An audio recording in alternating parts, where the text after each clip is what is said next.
Greetings, Raised listeners. Today I am joined by Ann Dean, the Managing Director of Research and Relationship Management at George Washington University. Outside of work, Ann started as an alumni chapter leader in San Diego. At work, she has accelerated into one of the top leadership roles in the prospect development space. And Ann has played such a critical role in building the giving funnel at George Washington, and I hope you enjoyed learning about her strategy and the outcomes as much as I did. Here we go. Greetings, Raised community. Brent coming in live from the home office in Narragansett, Rhode Island, and I am so excited to be joined by Ann Dean, the Managing Director of Research and Relationship Management at the George Washington University. Welcome, Ann. Hi, thank you for having me. Really now, excited. Ann, I was doing a little bit of research. I know that you're the research expert here, but I've got to do my part. And I was very curious to know how many people in the world have a job title called Managing Director of Research and Relationship Management. So I have the answer to that question. Do you know the answer? Oh, okay, good. I'm glad you have the answer. At least one. I have no idea.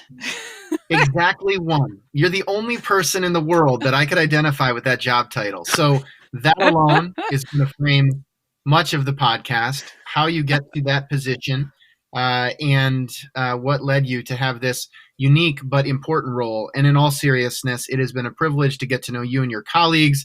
Our teams have been closely collaborating over the years and really starting to see some exciting work at the intersection of prospect development, prospect identification, and digital content. And that is something we care a lot about.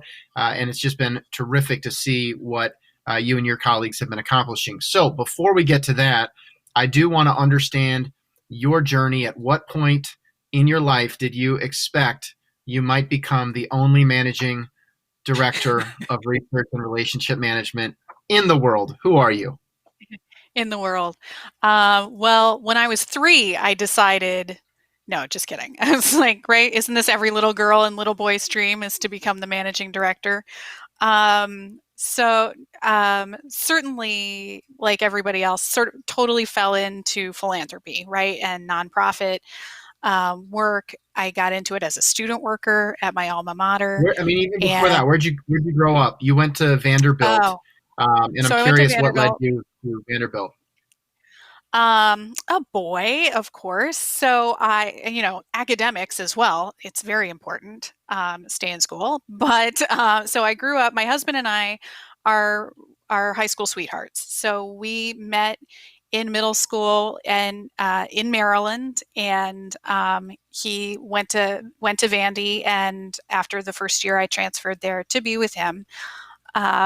And that's where we started our journeys, and then from there we moved out to San Diego so he could get a graduate degree, and I just kept going and worked at UC San Diego in their philanthropy office. And so I will also fess up. My wife and I met in middle school, and No. would have been high school sweethearts had she allowed. But persistence is key, and we ended up getting married in 2008. So you graduated from Vanderbilt No, in us 2004. too. I graduated from Brown in 2004. You graduated from That's Vanderbilt in wonderful. 2004. High school sweethearts, getting married in 2008, and then ending up in the advancement sector. So we've been marching some parallel paths here, and I look forward to just learning a little bit more about that student role at Vanderbilt, because it is very common. Yeah. I think, having interviewed a bunch of folks on this podcast, where obviously none of us know what the word advancement means in the context of philanthropic giving to higher education. One goes to it along the way. For you, it sounds like that happened as a student worker.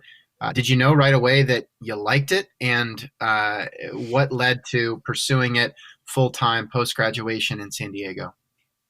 Yeah.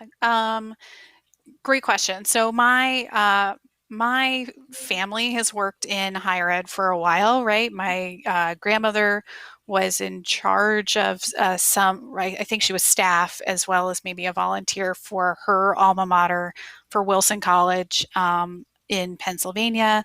My mom worked at Hopkins for a really long time in doing programming for one of their historic houses. And then, as every smart university does, they realized her programming was making some money. And so she got sucked up by the advancement office.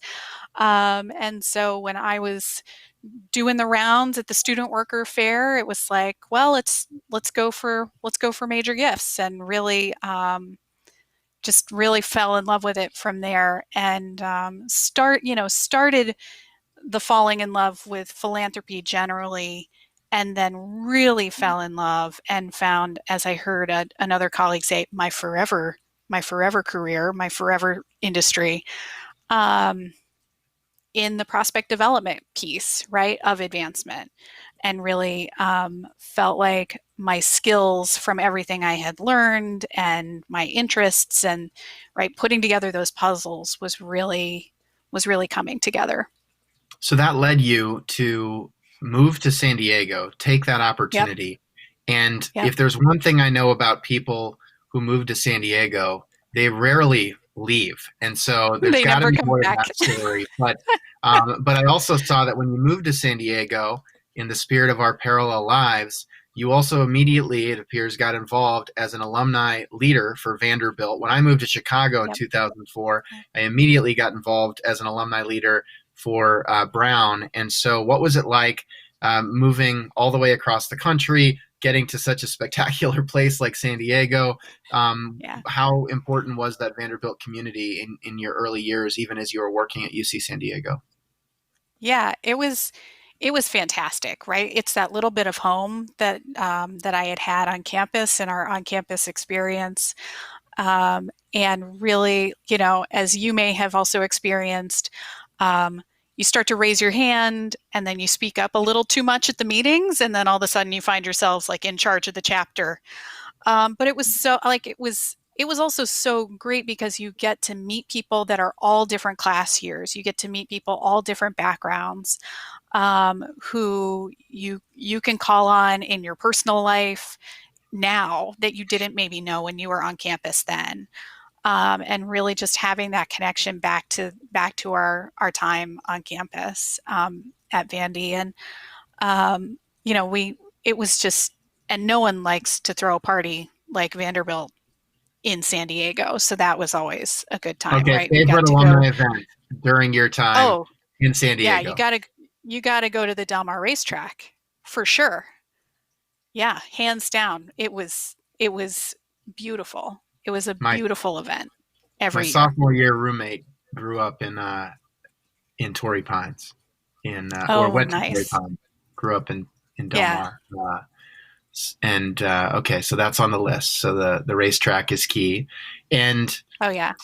there was a good reception. I mean, what was the context of the club when you got out there? Was it already super strong, and you just had to keep it going, or did you have to make any changes? Or Yeah, I think we were relatively strong. We had like a lot of clubs, I think we had, you have your core group who are going to come kind of no matter what you're throwing, whether you're throwing, let's talk about, have this. And it was great because you would have professors out because everybody wants to come to San Diego. So you'd have professors who were out for their vacations or conferences or whatever, and you could get them to speak at someone's gorgeous house and just really have the watch parties and basketball and football and just really get around that. We had a bigger community than we probably saw, but we had our core group, and you'd have people plug into different pieces as well. You'd have your sports people, you'd have your book people, you'd have your other, right, real, your volunteerism people,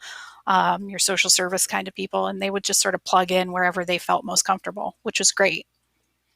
all right, so you're doing all of your event planning, getting the club going, nights and weekends, and then by day, beginning to build your career in the advancement space. And I believe the first job title was Development Assistant, Division of Arts and Humanities. And I know you're not the only person in the world with that job title. And so, what were some of those early years like? And frankly, what I also don't often hear is that, you know, people were falling in love with the sector, maybe in some of those junior development assistant roles. So tell me more about Yeah. what stood out early on, Yeah. if it was good mentors or just mission that really started to click for you.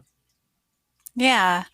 So we did it we did some really cool projects both so I was working both for arts and humanities, and then I think at some point they tacked me on also to the Preuss School, which is a charter school on UC San Diego's campus. um, and the arts and humanities stuff, we were really building a cadre of Greek endowed chairs, so Greek focused, Greek history, so ancient Byzantine and modern Greek history.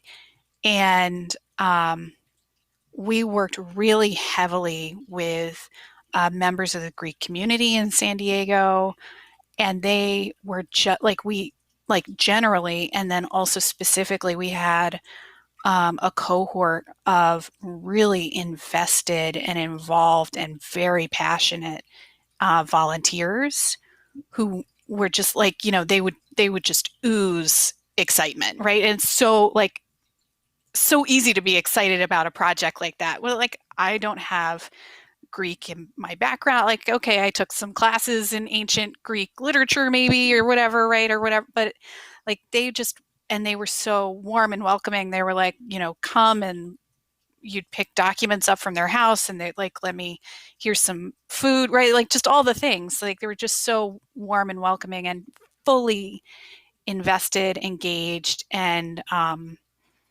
like bought in on the project.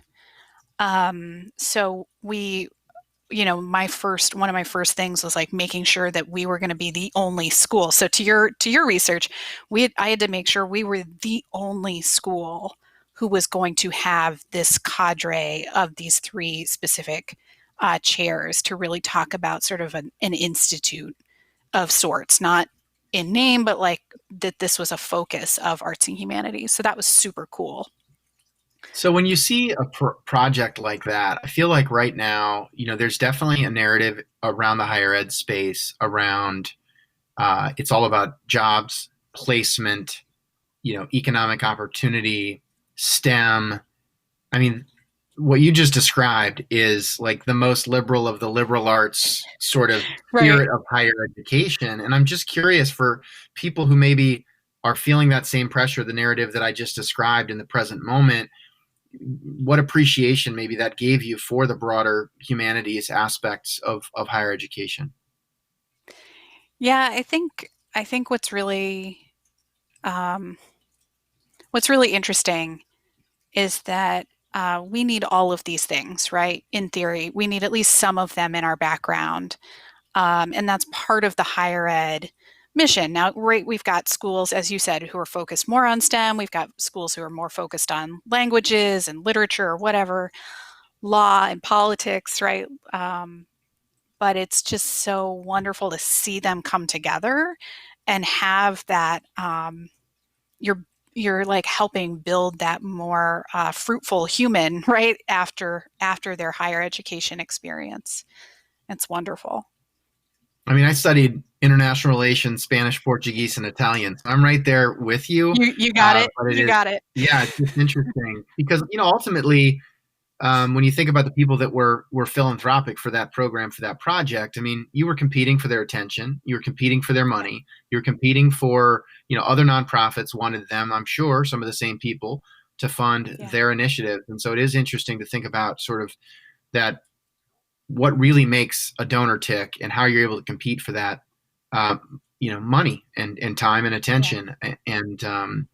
And so you're getting inspired by projects like that, and it sounds like Yep. you weren't you were close to the action. I mean, you were close to the project, close to getting to know the donors, which honestly I don't know that that's always frankly done well enough in the research context in particular. And then you kind of transitioned into research, and I guess I wonder if maybe having more of that external donor connectivity was helpful as you then made that transition into a role that oftentimes is the back office or not really visible. It's a key part of the advancement engine, but not always visible.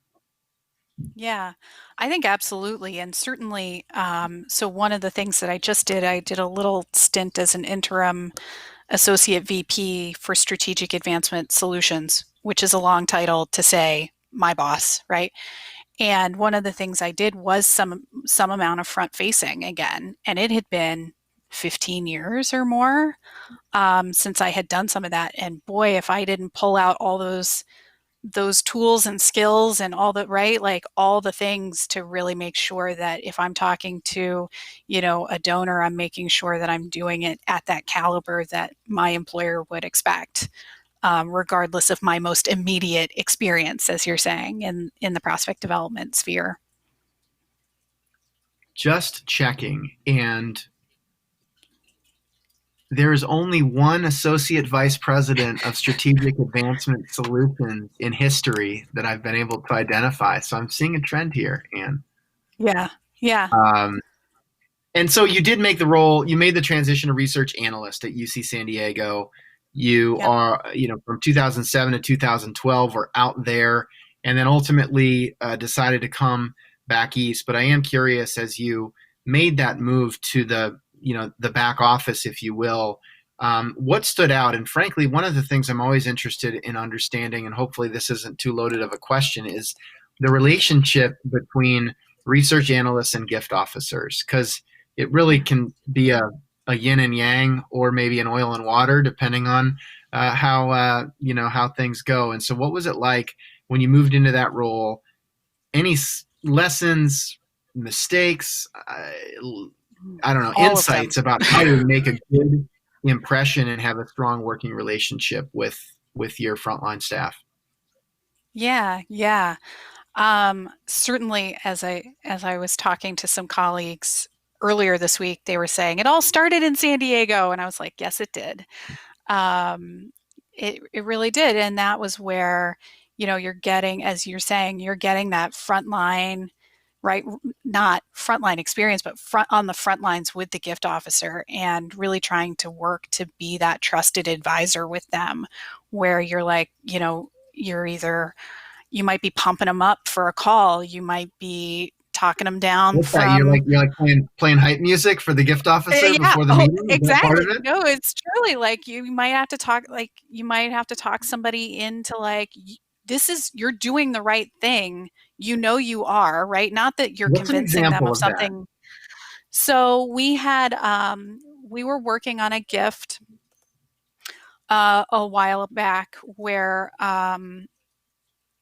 the gift officer really was feeling a little bit of, and this is somebody who had been in his career forever, a little bit of an imposter syndrome, right? That he sort of felt like because the individual was not, they were brought to the table by another volunteer, that he didn't really earn that gift. And I was like, no, right? We did all of the things to convince this volunteer that we were the right place for him. And then he was able to say, come along with me. These people are doing something really special. So that's a little bit of the hype to be just like, you're you're doing it. You're doing the work. Did you go find this person? Like, did we all go find this person independent of this volunteer?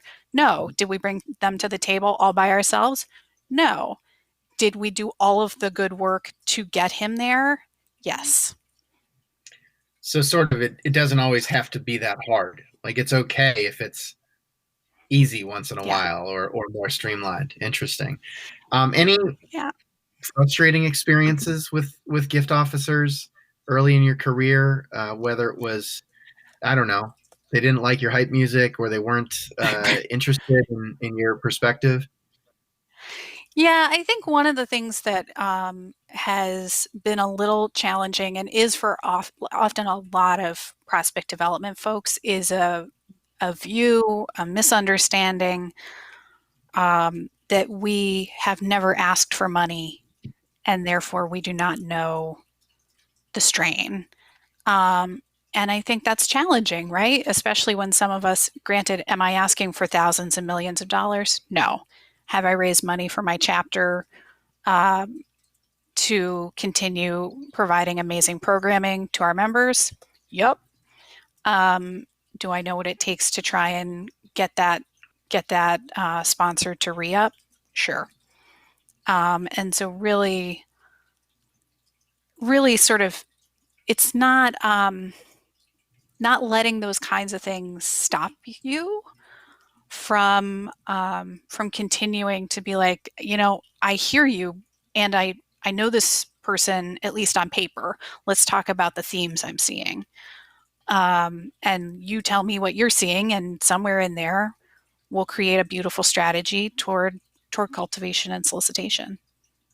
But it really does sound like you had a very strategic and collaborative working relationship in general. I mean, I think there can be this perception at times of, research pulls you the bio and sends it to you, and then like that's it, Yeah. right? And Yeah. sometimes that is actually what is happening. And so I think that's where these new words like prospect development or prospect management relative to research, they can oftentimes be used synonymously, and they're really not. And also, I'm Yeah. guessing, given some of your leadership in APRA and just your broader network, that even what research meant or what prospect development meant 10 years ago is probably different than what it means today. It seems like it's been evolving Yeah.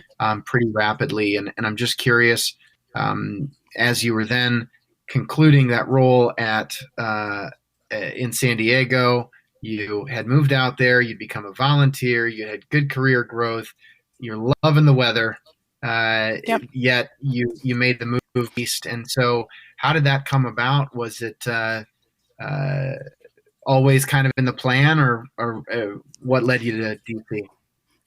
Yeah, it was certainly always in the plan to come home, right? So my husband and I are from the local area, and he had finished his graduate work. We had our first daughter, and it was time to come home because um, despite the beautiful weather, I have told many colleagues, right? Like I had a particular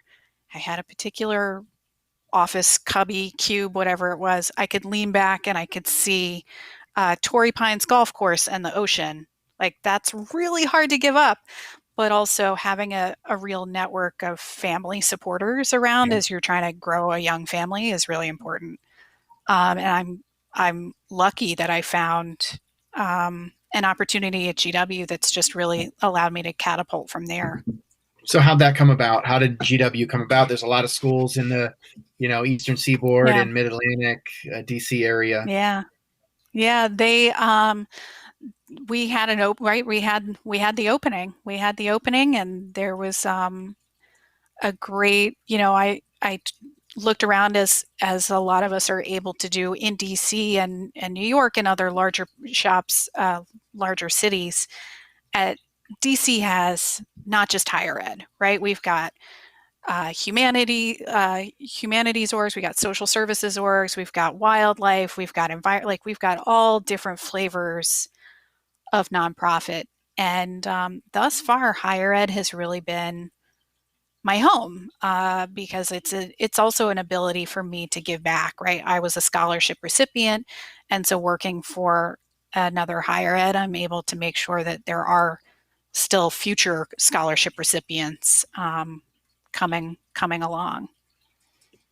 And Yeah. could you have guessed when you started at George Washington that 8 years later you'd still be there and you'd have such unique job titles and responsibilities? Um, I don't know. No, I don't think I could. I don't think I could have. It's been a very uh, it's been a very fun sort of like not straight trajectory. It looks straight on paper, but it's been great. They've had opportunities for me to raise my hand, and I raise my hand, and both things, combined, have really led to some really nice projects. So tell me about the first time that you had the opportunity to raise your hand there. Oh man. Let's see, the first time I really got to raise my hand, when I came in at GW, we had no director level. And so I was a senior prospect analyst with no immediate boss. I had an interim. And let's see, I came in May. By November, the individual that we had offered the job to decided to stay at their existing organization.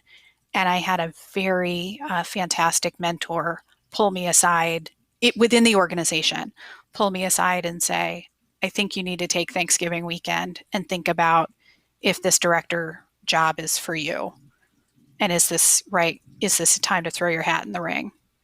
Who was that mentor? And if he or she hadn't said that before Thanksgiving, would you have ever considered taking a Yeah. swing?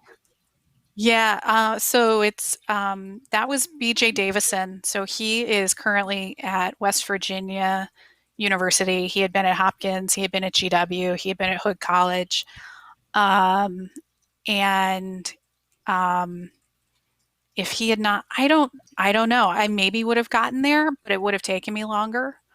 But I'm Why not do you sure. think DJ was willing to, I don't know, take an interest and be a mentor? I mean, did you formally request the mentorship? Did it emerge organically? I mean, how'd that happen?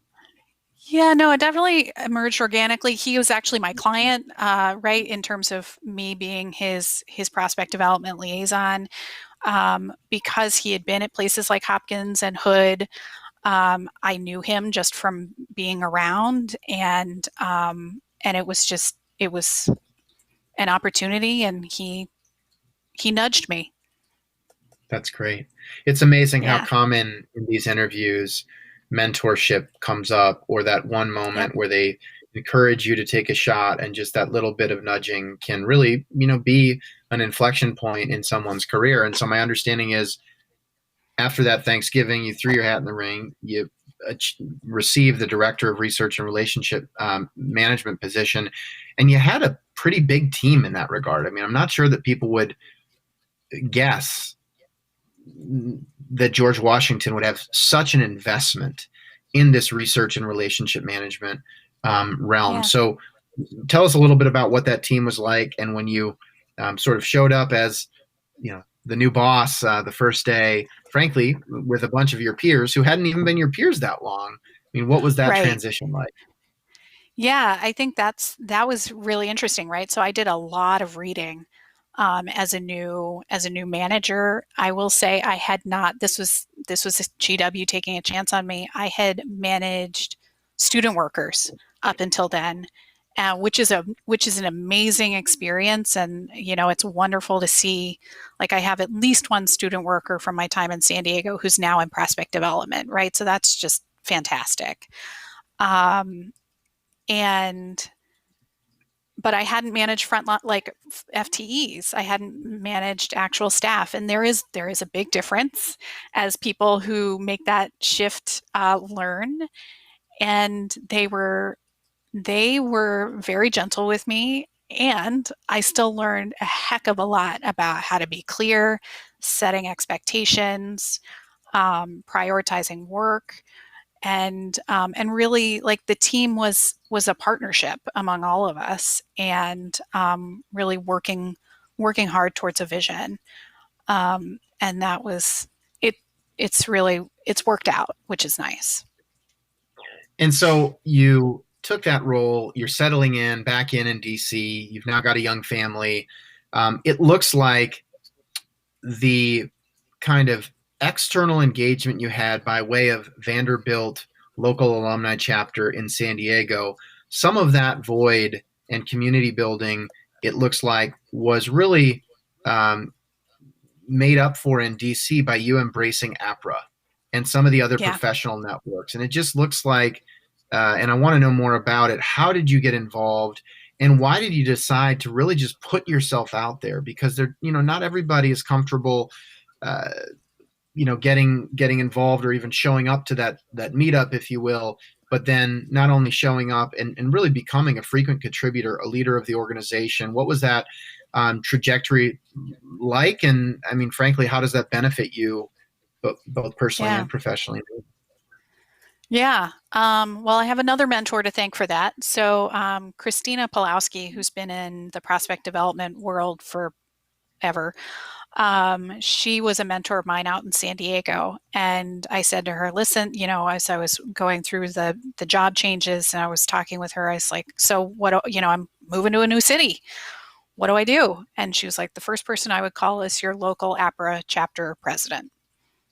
Get to lunch with them, see what they're about. What's the local community about? How often do you get together? Can you speak? And so she again was another nudger. And so I called the president at that time, Devin, who worked at AU at that point. And she was just, super warm, super open, super friendly, had two little girls who were about my daughter's same age, right? And so we hit it off, and I talked to her more about, could I speak? Could I get on the board? What would that all need to look like? And really, as you're saying, sort of feeding that community component with APRA and APRA chapter work. And I think especially earlier on, it was a safe-ish spot, right? A safe spot where you could take some risks and try some new ideas and talk to other managers to just say like, okay, I'm new. What are you reading? What do you subscribe to? What are your daily, e-blasts you get? And really just kick some ideas around. And it's been really wonderful to see also our local APRA chapter just sort of grow and change over the last 8 years. And you were able to continue to build your career at GW. All joking aside, what is a managing director of research and relationship management, and where do you sit in the organization? What are you focused on? Yeah, so a managing director is a beautiful made-up title that comes from a large bureaucratic organization when they have their parameters. But in essence, I oversee the research components, so leadership research and then gift officer research, both proactive and reactive, and then the relationship management components. And so I have a director for gift officer research, and I've got a director for relationship management, and then I have an associate director of leadership research. And so we are in that really long title, the Strategic Advancement Solutions pillar of our organization, which is a partner pillar to advancement services. Historically, we had been within the advancement services pillar, right, with all of our friends in donor relations and events and gift records and bio records, technical services. And a little more than a year ago, they split us, development communications, donor relations, events, and some other things off into this strategic advancement solutions to be sort of that partner pillar with advancement services. Was that something you pushed for, or it was sort of introduced to you? It was definitely introduced to me. I was interested and excited about the idea. For a while, donor relations, events, and marketing and communications had been sort of off in their own little grouping. And I really felt like research and relationship management should be with them in terms of what they were producing and how they were thinking about things, and really leveraging each other to make all of our work stronger. And I'm grateful that I have that opportunity. Well, we do pre-interview surveys, and I loved your response to the question about where advancement is over-investing. And do you recall what you said in response to that? Did I say we're doing too much technology, not enough humans with the technology? Too much technology. And so yet here I am as the technology vendor. I thought about it before I hit submit, though. I did think about it. It's okay. Because I think in a certain regard, I agree with you. I mean, ultimately, technology and modern strategies can enable great people to be better. But if the people thing isn't wired in right with the right goals and training and mentorship and coaching, the technology is not going to overcome that. And so, on one hand, your view is maybe we're over investing in technology. On the other hand, we've been fortunate to have a pretty good relationship, and you and your team have done some interesting work with our technology, which I'd love to just kind of get your perspective on, because I think it can be a good example for others to learn from. But and maybe even, I don't know, just your relationship with Evertrue, when you think about, okay, here's another vendor, we have too much technology already. What was that like, from what you Yeah. can recall? And I'd love you to just to share a little bit about how you've been able to really harness digital and social engagement that your team does not create, that you do not control, but you are able to harness and convert into better pipeline. And you've done such a nice job of quantifying that. It's not sort of squishy ROI; it's real pipeline being created, Yeah. and I love that. But I just kind of like to get your side of the story. Yeah. So I think we've been Evertrue customers for maybe like 4 years. So we're going a little bit back in my memory, which is fuzzy Okay, mine too. at best. um, so so I was brought to sort of the Evertrue realm by Matt Lindsay, who Yeah, worked in our marketing and communications office. And this was right, like as I was talking about in having marketing and communications and donor relations and events sort of having their thing, and me saying like, I want to be with you guys. Put me in, coach. I'm ready. Like, bring me in. And he and I worked on a couple of different initiatives, but booting up Evertrue and really focusing on Evertrue was one of them. And having, as you said, like we're not creating the content, we're not posting the content, we're not reviewing the content, we're just really prospecting off of the content. right. And it's it's been a game changer, I think, for us with a lot of the gift pyramids that we've had to build for things that are not your tried and true, like in a school silo. Um, and it's been so incredibly important as we've all moved to even more and more social engagement and online Right. engagement. And you just said that as you've built gift pyramids for different projects, and I think one maybe misconception out there, everybody sees the campaign gift pyramid or the consultants do the feasibility study. And what I love about having learned more about your work is there's not just one giving pyramid, right? There's a Right. giving pyramid by project, by interest area, by unit. And then obviously we've been talking a lot about how do you really build a giving funnel to then inform where in the Right. pyramid somebody belongs. And I think part of what has helped us at George Washington, and it really is the people thing, it's the same technology there as it is at other Yep. institutions, but being able to get Matt Lindsay, who really controlled top of funnel content and engagement, Yep. and you, who really managed the qualification layer, those two roles so rarely collaborate in higher ed Yeah. advancement. And I guess from my Yeah. vantage point, if I were in marketing communications and wanting to be able to tie dollars to my work, I would go meet my head of prospect development and Yeah. really try to get to know them, what makes them tick, because that is going to be the handoff. And likewise, if I were, an up and coming APRA member wanting to, advance my career, I would go try to get together the marketing communications leader. But it just seems like with all those silos, like those are some of the I don't know, most intense silos that are hard to connect. And so I'm just curious, like, did we Yeah. luck out with you and Matt? I mean, was it intentional? What's the story? Yeah, I mean, Matt was like when I met Matt and I got to know Matt better, um, it was like meeting a brother um, that I had missed and not known.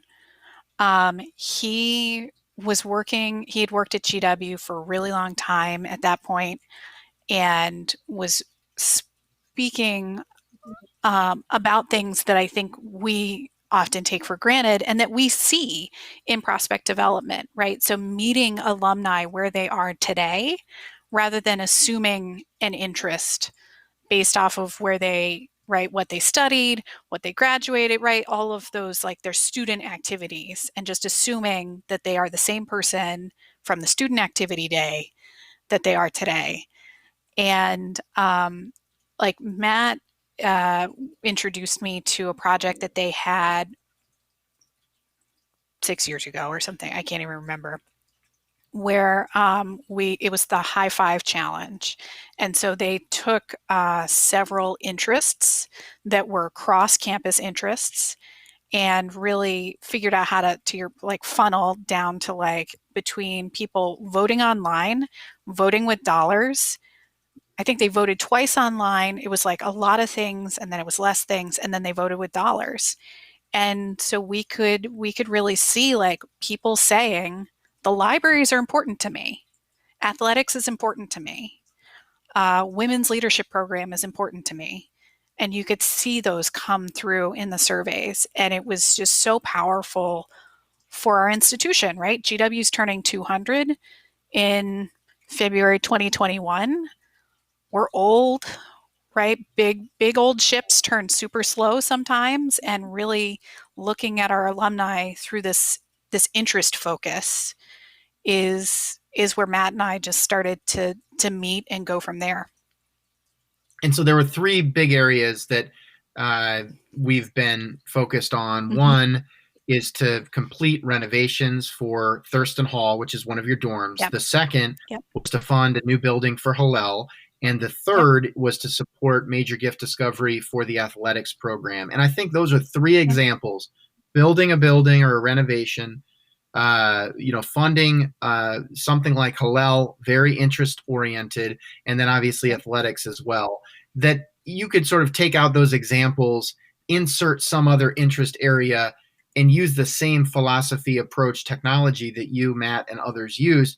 And so I'd love to just kind of, get your perspective on the outcomes you've been able to achieve, and then what that funnel creation has looked like at GW, from content to qualification to not just identifying people, but getting them into portfolios. And then most important, I think, getting officers to reach out and engage people around those interests, which is not always the typical way somebody would approach discovery and qualification. Yeah. I think that like we sort of lucked out on those three areas, and probably some others since then, but we really lucked out by having gift officers who are willing to take some risks with us, right? Who were willing, right? Why? Like it's Why were they willing? yeah, like they were looking at an empty pipeline for their individual things. Athletics certainly has a pipeline, but this was more who's new, right? Give me the new names. We know the existing names. And with Hillel, we had existing names, and it was who else? Who are we missing? And with Thurston, because of how the university had structured our data historically, we don't, at least yet, know who lived in that dorm. We know anecdotally, but not, but we don't have insight into like who liked it, who had friends there, who hated it and wants to see it torn down, right? Like, but we do now. And so really having those gift officers be like, give me all the leads, give them all, and really being able to use EverTrue to say like, I hear you about all the leads, and let's think thoughtfully about this. Let's think about, the wealthy neighborhood overlay that you guys have, where we can just like already cut some of the wheat from the chaff and say like, here are all the things. Here are the 10. These are the 10 you got to call. Right? Yeah. Here are like, here's 200 people. Here are the 3. If you do nothing else in the next 2 weeks, these are the 3 most important. I love that, because it really is. Sometimes people can focus on the big numbers, right? Well, we have 3,000 rated unassigned prospects. Well, it's like, no, we need to boil it down to 10 that are going to get engaged by a human next week. So just walk me through your process. You pick one of those 3 projects, basically build a little case study here of what the context was, why the pipeline was tricky, what you with Matt, what the process that unfolded, ultimately resulting in either gifts or pipeline. Yeah. So with Thurston, what we did is we are actively in this COVID time. That is the one project still moving forward on campus. Um, uh, and it's going to, as the daughter of an architect and the granddaughter of an architect and the sister of an architect, the renderings look gorgeous. And I cannot wait to get our students in there. It's going to be beautiful. Um, so really starting with like, this is a thing that is going to happen, right? This is going to be 100-year building or more. We're replacing 100-year building or more on the campus, and really starting with, as you said, the social media and how are we posting about are we posting about Thurston on Facebook? Let's talk about what that looks like. Let's get in there. Let's see who's engaging with So are stuff. you sitting there being like, "Hey Matt, just on Thurston"? I mean, like, is that are you placing No, orders like to your content yeah, team or no, it's I yeah, wish. No, it's truly like it's a team effort, right? And so you get all the team players around, and you've got your project lead, you've got your comms person, you've got, maybe stewardship and digital and right, you've got all your people and prospect development. And this is why it's so critical to have prospect development at the table so that we can hear that conversation rather than, as you were sort of saying, not that like, here's an order, fill it, so that we can really hear that conversation and say like, actually guys, what I think we need is this and this and this, not just the thing that you were going to maybe ask me for later. So truly like um, hearing about like how they were going to do the communications plan for Thurston, being able to piggyback on that, going into the contact reports. So we're able to do the data mining, the text mining on the contact reports through Evertrue, do that same wealthy overlay. And I think in there it was really interesting to see not the recent people who had Thurston in their contact reports. I want the way back people. I want the yeah. people we have not talked to in forever. Like, hopefully we've talked to them, but we haven't talked to them about this in forever. And it's somewhere Well, when you think randomly in about a that, contact report. yeah, I mean, that was part of why we designed that feature because it seemed like gift officers would build such a knowledge base through just those get to know you discovery conversations. And the common questions would be things like, "Hey Ann, what dorm did you live in Vanderbilt?" And the disciplined officers would log that, Yep. hit enter, and then it would basically just sit there for in some cases years or decades.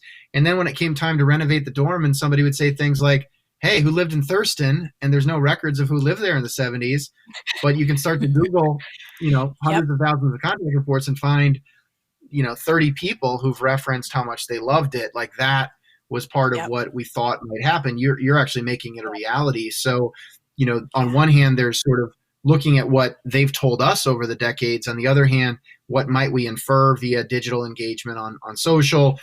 Layer that all in with refining criteria, whether it's wealth or past giving or net worth, et Yep. cetera. And then that helps you get to that really concise list. And I guess I'm curious, when you then deliver those leads to the officers, are you giving them all of that context? Are you like, "Hey, here's why we know these are really good leads. Like these aren't just 30 names. Like we've done a lot of crunching and the data indicates that these people are going to be high likelihood to at least talk to you about this."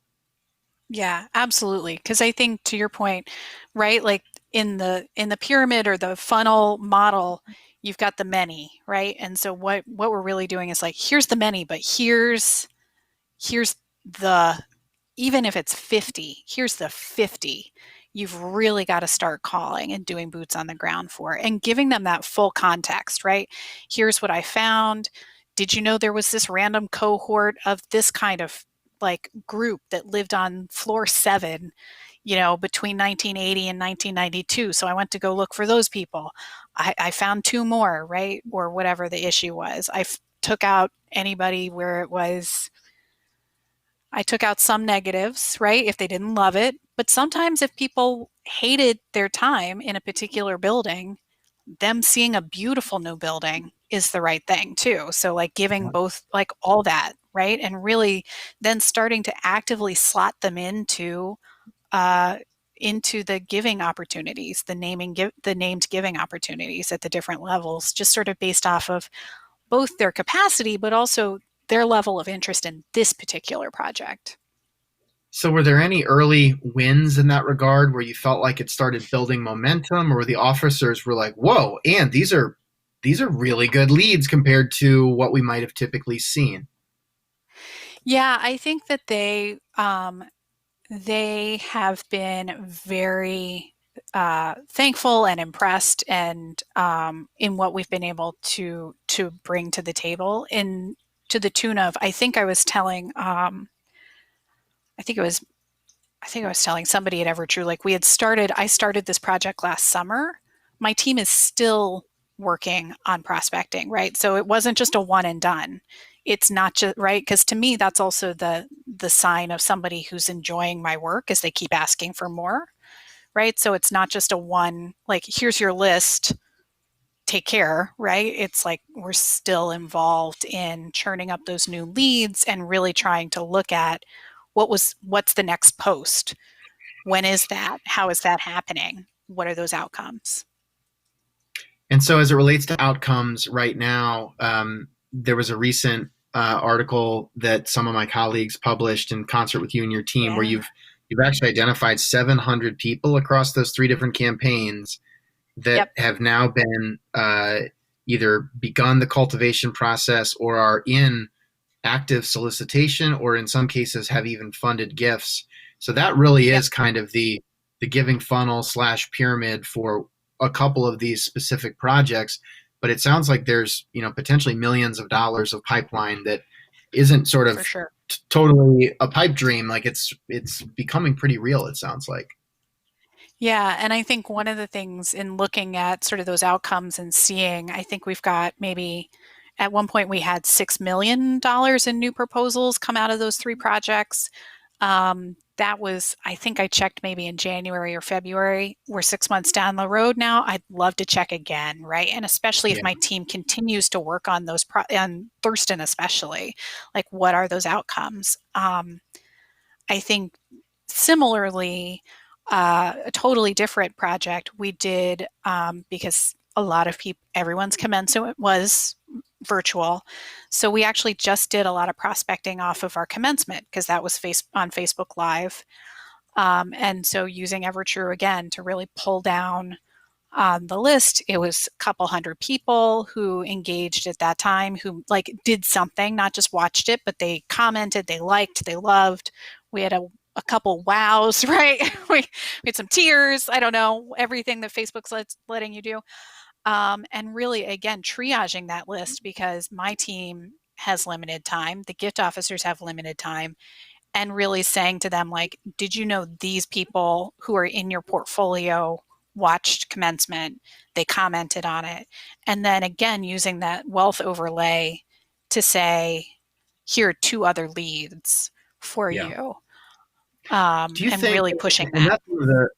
that's one of the neat aspects of this work, but do you think your communications team, I mean, their goal was to live stream commencement, right? Like that's the goal. Yeah. The goal is not Yeah. to create two leads for a gift officer that's trying to strengthen their portfolio. That is a benefit, and obviously aligns with a lot of what we've been trying to do. Do you think they know, or do we all need to do a better job? How do we let the communications and digital teams understand how Yeah. powerful of a role they can play in generating donor pipeline? Yeah, I think exactly. I have not, so I feel like a terrible colleague. I haven't told them. You're right. I need to go Yeah. back and tell them, like, you guys, did you know? So actually, I pulled the file today or yesterday, today, I think, of those leads to just see what happened to them, because commencement was a one, like, it's very timely, right? The time is tight for people to Right. get out to, like, my team to get out, and then the gift officer to do their job. So I've pulled the file to take a little peek and see what's happened, and I'm excited to see what the results are. And it sounds like you're working in a culture and a context where you're fortunate. You've got a lot of gift officers who are saying, give me better prospects, like they're willing partners. Yeah. But how much of your role is, hey, Brent, we'd identified 10 really good leads. It doesn't look like you've initiated contact yet. What's going on? Get to it. I mean, how Yeah. much of it is the pushing versus, them pulling you for leads? Yeah, I think that that definitely happens. And one of the things I talk with my team about, and we're always trying to figure out how to do better, is how to sort of sell that. I very corny. I'm like, how to sell your sizzle with your steak, right? Like the steak is the prospect, and the sizzle is whatever's going to get the gift officer to be like, I love this. I'm going to call this person. Um, and we work really hard on that. And we've got some metrics in place where we do really require that people attempt contact over 6 months before they just drop them and walk away. Um, some people love those because it gives them, they don't feel like they have to hold on to them forever just because they didn't answer. And other people don't love it because they really want to be masters of their portfolio. And in those Right. cases, we take a different tactic, Yeah.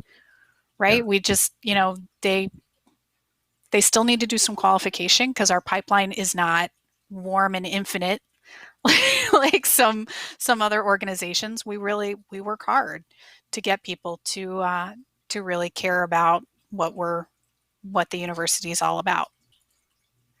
Well, I really appreciate you, sharing your role and your story. And, I think there should be more than one managing director of research and relationship management, because where this oftentimes, where our work falls apart is really in your office.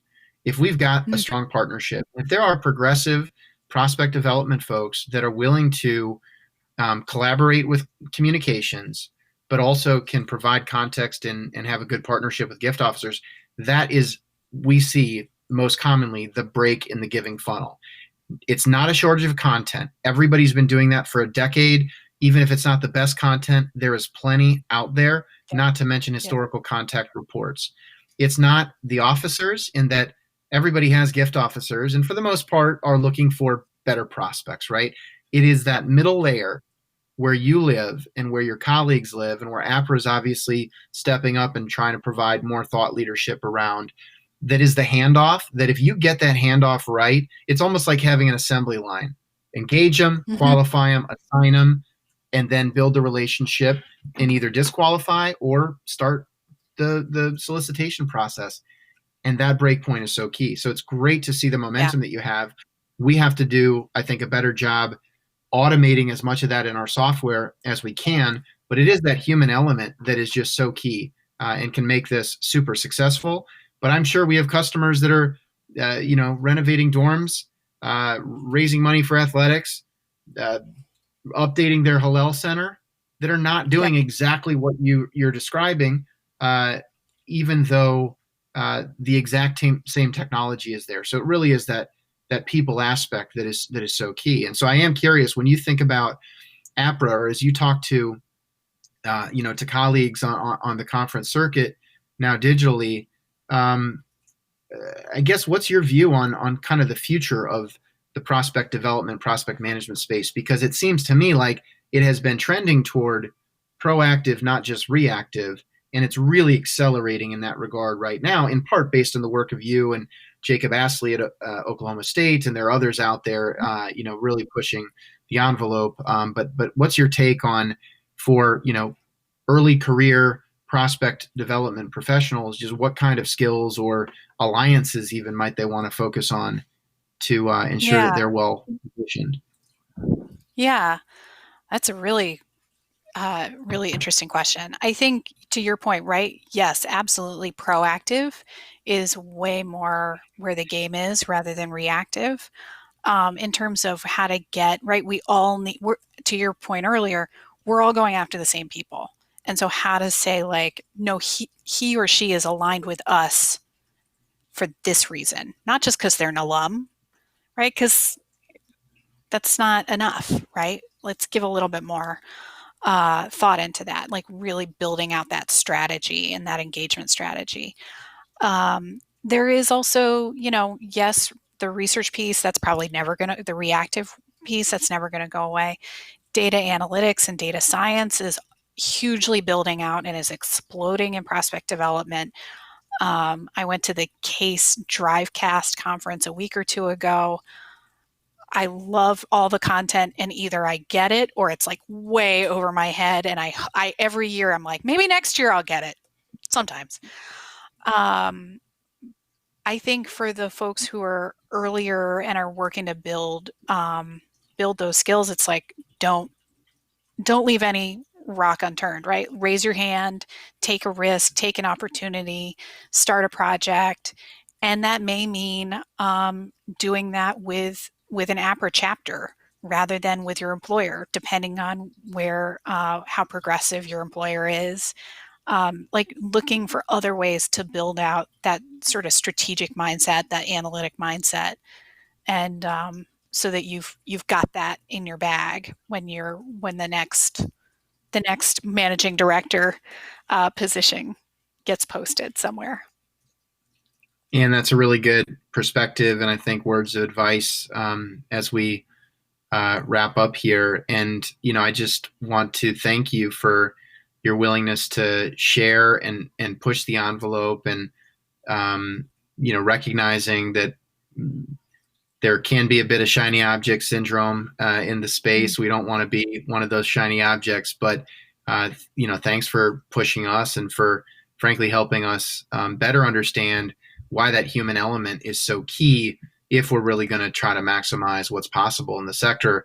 I am curious, like one question I love to ask is when you think about some of the best people you've worked with in the advancement space over the years, does anything stand out about those people, the people who, if they called you up, you'd really want to work with again? I mean, are there common traits or characteristics that you've identified as making people really stand out? Wow, that's a great question. I think I have a couple of thoughts. One is they're aggressive in a good way. They don't make any excuses about why they can't pursue this gift. They're also realistic. Every great gift officer is optimistic, though, so that's sort of a given for me, right? Like optimistic. I'd rather bring the realism if they can stay optimistic, right? And they're just kind, right? Where you can have a hilarious laugh about whatever this is that you're working on together, and at the same time you're like working together to really pump out some amazing work, and you have really high trust because you can laugh through the hard times, you can laugh through the good times, and really, secure some big money, which is really what we're all about, so that we can get more kids here, more professors, more research, and really continue to push that envelope. Love it. Well, as we've said, there's a lot going on in the world right now. We believe the need for higher education and impact and access is more critical than ever. And, I think people forget that that's what this is all about ultimately, right? To go from somebody who's engaged or a contact report to a qualification to an assignment, it can seem so systematic and process driven, but ultimately that's what gets that next kid into college who otherwise couldn't go. And so it's a good reminder of that, and something I think we all need to just stay close to that impact and that end student who is getting access or a better experience. So thank you for helping push the envelope in this regard, for your partnership with us, but also for your leadership in the APRA community. And I guess my final question would be, if people want to stay in touch with you, where can they find you? I've already shared that you're going to be very easy to find on LinkedIn if they just search for your job title. But any other ways folks can stay in touch? Yeah, so I'm on the LinkedIn, I'm on the Twitter. And I think LinkedIn has my GW email as well. So Yeah. that's there. Happy to have any outreach. It's always, you know, we get such great ideas when we network and talk to each other about what we're each doing and what's working, what's not working. Um, so yeah, it's exciting. It's good stuff. And thank you so much for joining us today and for sharing your journey. Thank you. Thanks for having me.